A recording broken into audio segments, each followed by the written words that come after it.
दुखु मोनदों जों गाबदों बेबायदि हिसाबै जों लावख्रिगुरि हिसाबै जोङो हाबाय 6 बोसोर जाबाय जोङो दिनै 40 बोसोर जाबाय बाहाय जोंहा गंसे स्कुल गैया जोंनि गथ'फोरखौ फोरोंबाय फोलावबाय जोङो बायदि बायदि जोङो सोरबा साख्रि मोनाखै बेबायदि जानायनि खारनाव जोङो बिखा गावदों जोंखौ मानो फार्टिलाइज खालामखो जों मानो सोर UPPL सोर BPF बेबायदि जोंखौ मानो बिभाजन खालामखो सारमोन प्लिज काइन्डलि आं आर'ज खालामो जों गामि हिसाबै लावख्रिगुरि हिसाबै बेबायदि जानो मोनामोन। बर' फिसा बिथांमोननिसिम खुलुमनाय आरो सिबिनायखौ जासिहरबाय। दिनै बिथांमोनहा जोंनिसिम खौरां लाफैदों बिनि थाखाय आङो बिथांमोननिसिम साबायखर होयो गामिनि जानानै। दा जोंखौ दुखु खस्थ' मैयानिफ्राय दिनैसिमाव जेसेबां जोंनाव हांगामा जादों बेखौ लानानै जोंनिसिम खौरां लाफैदों। जों बिथांमोनखौ लेंहराखैब्लाबो बिथांमोनहा फैनानै सुलाद लाफैदों। दा बाथ्राया जाहैबाय दिनै जोङो मानो बेवहाय ज' जानो गोनां जादों आं बेखौनो बुंनो सानदों गामिनि जानानै। जोङो गामि हिसाबै जों दुखिया सुबुं जोङो बेवहाय जोङो दिनैसिम 6 बोसोर जाबोबाय दैबाना लोमसाव जानाया नोंथांमोना नुनो मोनगोन दान्दिसे समनि उनाव बिथांमोनहा दिन्थिगोन। दिनै बेवहाय जोंनि न'आ बालाजों लोमसाव जाबाय फुलुंजों लोमसाव जाबाय।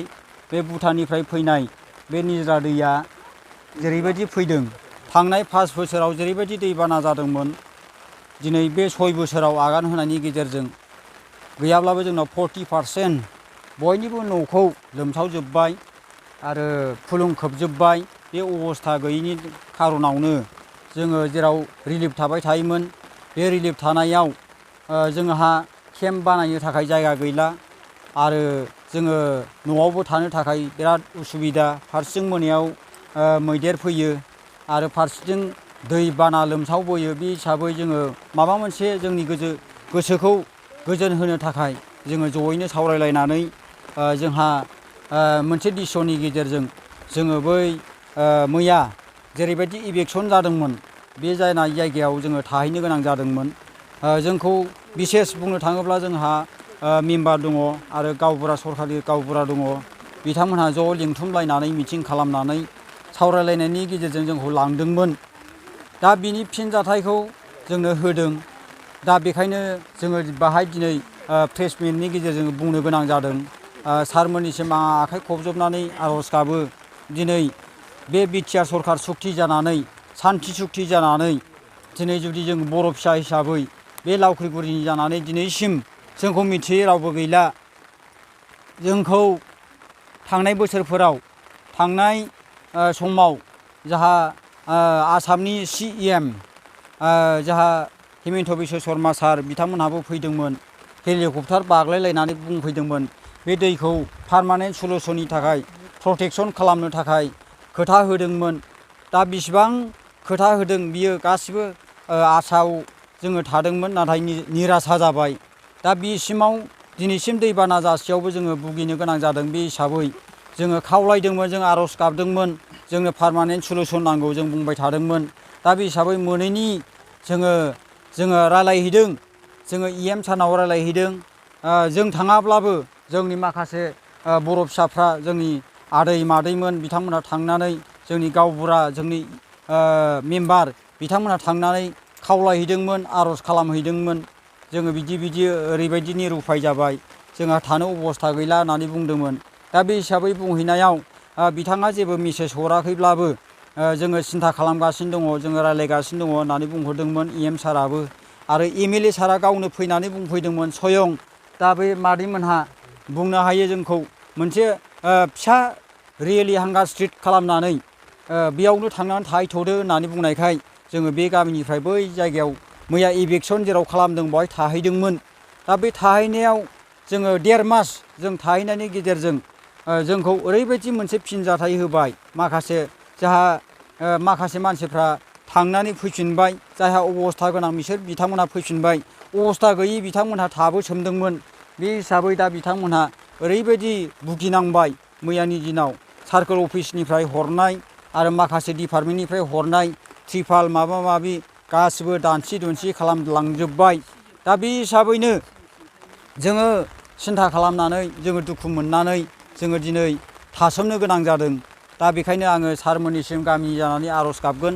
जों रायजो हौवा हिसाबै बयबो बुंगोन दिनै जोंनो नांगौ सलुसन, जोंनो नांगौ पारमानेन्ट सलुसन, जोंनो नांगौ जास्टिस, थार बिजिरनायखौ जोंनो नांगौ।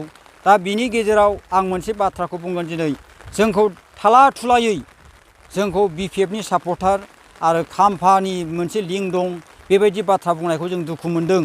दिनै बुंगोन आङो सारनिसिम आखाइ खबजबनानै आं आर'ज गाबो। आङो गामिनि जानानै दिनै 6 बोसोर आं भुगिनांनानै दिनै आङो बावहाय 40 बोसोर जाबाय लावख्रिगुरियाव आरो बै दखल खालामनाय हाखौ जोङो 30-35 जोङो दखल खालामनानै दोनबोदों। नङामोनबा गुबुन हारिफोरा बाहाय बासा बोजोबसिगौमोन। बे हिसाबै थांनाय सरखारफोराव जेरैबायदि जोङो सोलिबोदों बे समाव जोङो आबाद मावनानै जाबोदोंमोन। नाथाय दिनै जोङो नुबाय बेवहाय थाहैनायनि खाथिराव बाहाय सोरनिबा लिंक दं होननायाव जों दुखु मोननानै दिनै जोङो आर'ज गाबनो गोनां जादों। सारमोन अननानै प्लिज काइन्डलि जों बे लावख्रिगुरि हिसाबै दैबाना लोमजानायनि खाथिराव बाहाय जोङो ट्रेक्टर नांगोलनि खोथा गैयामोन। UPPL BPF होननानै जोङो जेबो बुङाखैमोन। आंजों बा जोंजों बाहाय जेसेबां सापर्ट दंमोन बाहाय जेसेबां रिलिफ बाइसगर थाहैदोंमोन बाहाय ट्रेक्टराव बहद होग्राबो दं, नांगोलाव बहद होग्राबो दं। जोंनि दै लोमनायनि खाथिराव दै लोमजानाय दुखुथिया सुबुंफोरनि न'खराव दिनै बेबायदि बारहावा सोनाया सार अननानै प्लिज जोंखौ बेबायदि बुंनो नाङामोन। दा बेखायनो जों बुंदों अननानै जोंनि थाखाय पारमानेन्ट सलुसन खालामनांगोन। नङा होमबा रायजोफोर? दा बे हिसाबैनो जों दुखु मोनदों, जों गाबदों। बेबायदि हिसाबै जों लावख्रिगुरि हिसाबै जोङो बाहाय 6 बोसोर जाबाय। जोङो दिनै 40 बोसोर जाबाय। बाहाय जोंहा गंसे स्कुल गैया। जोंनि गथ'फोरखौ फोरोंबाय फोलावबाय जोङो बायदि बायदि जोङो सोरबा साख्रि मोनाखै बेबायदि जानायनि खारनाव जोङो बिखा गावदों। जोंखौ मानो फार्टिलाइज खालामखो? जों मानो सोर UPPL सोर BPF बेबायदि जोंखौ मानो बिभाजन खालामखो? सारमोन प्लिज काइन्डलि आं आर'ज खालामो जों गामि हिसाबै लावख्रिगुरि हिसाबै बेबायदि जानो मोनामोन। दिनै बर' फिसाफ्रा बेबायदि खोथाखौ जोङो दिनै बुजिबाय। लावख्रिगुरि गामि जानानै साननानै नाय सारमोन प्लिज आं आखाइ खबजबै आर'ज खालामो। दिनै जोंनि गामिया सोरबा ट्रेक्टरनाव थानो हागौ, सोरबा BPFनाव थानो हागौ। बेबायदि खोथाखौ मालाबाबो दा बुं। हाय बर' फिसाफोर जेब्लायबो जै जानांगोन बर'फ्रा। बेबायदि जों ट्राइबेल सुबुंखौ बेबायदि खना खनलायाव रायजो जानाय सुबुंखौ दैबानाजों लोमसाव जानायखौ मानो बेबायदि हालाखार बिलाखार खालामखो? आं जानो हागौ नांगोलि सोरबाया बे मादैमोन बायदिया बेबायदि ट्रेक्टराव बहद होनायखौ दिनै नाय साननानै नाय। बे आब'मोन बायदिया बे बिनानावफोर बायदिया ट्रेक्टराव बहद होदोंमोन सारनो। साब्रैबाबो साबाबाबो देरहाहोदोंमोन। होमबा मानो बेबायदि खालामखो जोंखौ? मानो दिनै EM सारा बेबायदि बुंखो? आरो नाय साननानै नाय नैबे फंबायखौ दिनै हमना लांदों। स'निफ्राय हमना लाङाखै। मैया इभिकसन खालामनायाव बे केम्पनिफ्राय हमना लाङाखै। लामायाव लोगो मोननानै हमना लांदों। हमना लांनानै आरो बिथांमोनहा बुंगोन दा फंबाया बुंगोन बिथांमोनहा फैसा एसे एनै बेबायदि खालामदों। बावहाय जोंनाव बयनिबो न'खराव FRAनि नामाव फरेस्ट राइट एक्ट 2001 बै समाव BTC जादोंमोन। बे समनि नामाव जोङो एसे लेखा मोनदोंमोन। नाथाय जोङो बेसेबां हा दं सोरनावबा 8 बिगा सोरनावबा 3 बिगा 4 बिगा हाइसाव बेबायदि बयहाबो हा दंमोन। नाथाय नायफैयोबा नुफैगोन बे दैलामबारि जाजोब्बाय, बाला अन्थाइ जाजोब्बाय। अब्लाबो जोङो टेक्स हरो। जों टेक्स हरो। जोङो बे हानि नामाव खाजोना हरोना हरा? हरजोबो। बेखायनो आं आखाइ खबजबनानै आर'ज गाबो। CM प्रमद बर' सारनिसिम आर'ज गाबो, EM सारमोननिसिम आर'ज गाबो। बयनिसिमबो आं बर' फिसाफोरनिसिम आर'ज गाबगोन गामि जानानै। जोंनाव गासिबो जाम्बा जाम्बि आं एसे बुंनो गोरों हिसाबै आं दिनै बुंबाय। आंनिसिमबो आं दुखु मोनगोन इयान फेरेंगा बसुमतारी बिथां बुंनाय बायदि खाम्फा बरगयारि बिथाङा जे नोंथांमोनखौ मदद खालामहादों नामा खाम्फा बरगयारिया दिनै जोंनि बे जायगायाव फैनानै जेबो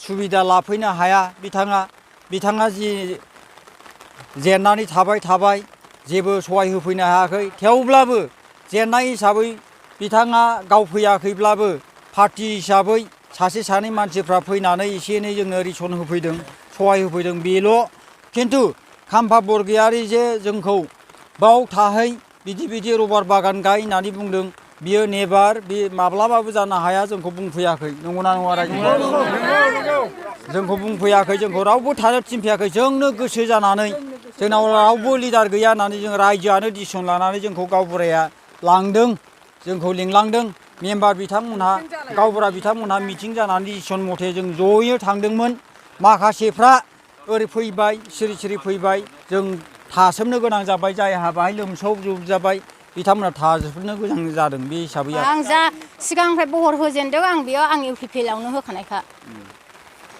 दा नोंथांमोननि जे हाया खुरखाजोब्बाय दा नोंथांमोना रिलिफ थाहैदोंमोन मैया इभिकसन खालामबाय दा मा लुबैगोन सरकारनिफ्राय जोङो सरकारनिफ्राय बेखौ होआबा जोङो हादानावबो जोङो हा होआबा आरो जोङो बाहाय थानायनि जेबो सुबिदायानो गैया जेन'बा सरकारा जोंखौ माबा होयो जेन'बा बेखौसो जोङो माबा लागोन आरो जेन'बा जोंनो माबा मोनसे मोन्थाय बिनि बदल जोंनो माबा मोनसे मोन्थाय होगोन बेखौ जों आसा खालामो आरो प्रटेक्ट होयो ना दा थानाय हानि अबस्थाया मा जानानै दं जोंनि थानाय अबस्थायाथ' हायानो जोंनाव बिगासे बिगानैबो आधा बिगाबो गैखाला बेनो जोंनाव खुखाजोबबाय न'आनो दिनै हाबजोबनानै उन्दुनोनो जों जायगायानो गैखाला गामियाव माबायदि फरायसाफोर माबायदि फरायनाय गथ'फोर सोरबा BA MA फरायलांबाय बिनिफ्रायनो दा अबस्थायानो गैला सोरबा दस्रायाव खुरमा जाथि गोनांनाव थानानै फरायबाय जोंनावथ' दा जेन'बा गैयैनो थाबाय ओरैनो दङ खस्थ'आथ' बेयो ओरैबायदि खस्थ' बाव थाहां सोरबा जाथि खुरमानाव थाहैनोबो सानसुराव जेन'बा माबा खालामबाय एडमिसन खालामबाय दस्रा जायगायावथ' मोनहैयाना दा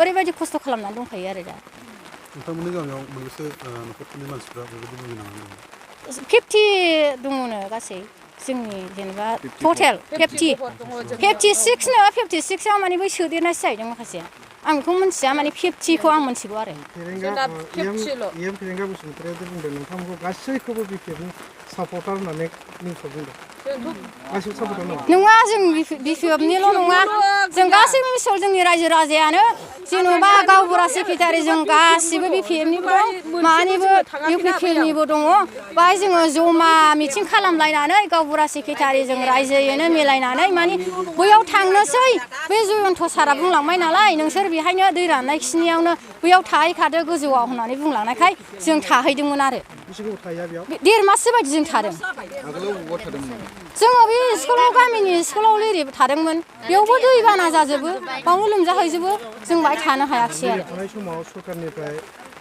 अनसुंथाइफोर बा रेसनफोर मोनदोंना मोनाखै बे समाव जा एसे एनै सेरनै मोनदोंमोन बेयावथ' जोंनो नांगौखिनि बायदि नङा फैसाखौथ' जों जेन'बा माखासे मानसिया मोनदों खोमा 95,000खौ बै थांनाय बोसोराव जों मोनाखै आरो मेम्बारा डाबल बोरायनि बुरैनि सोनानै लादों जोंनि नामनि फैसाखौ मेम्बारा लथाया नवारि लाख्रिगुरि गामिनिनो हिनजावनि हौवानि माने न' माबा नाम्बार मोनसेयावनो सानै सोनानै लादों